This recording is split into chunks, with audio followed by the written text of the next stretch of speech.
ra ôn biết mày hài chỉ vẫn chung mai ngay sai nói đẹp nhá một cái đẹp nhá người đi con nó mong đỏ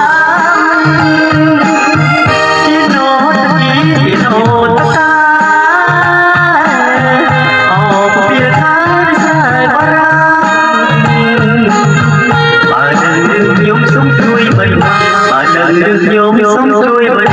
tôi chỉ được tiền bằng xài đi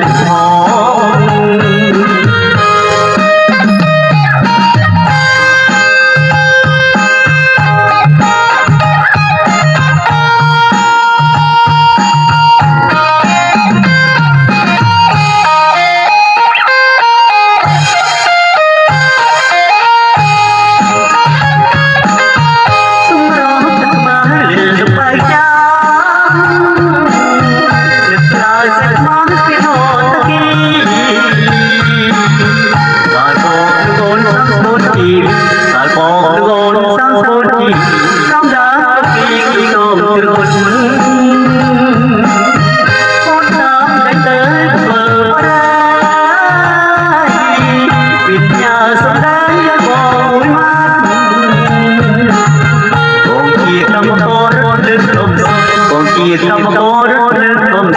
quyết nhá sao một đam nhớ đồn đồn sắp ra ôn biết mày hài chỉ mãi tôi sai sai luôn nói đẹp nhá một nói đẹp nhá một người đi ôn sắp bóng đỏ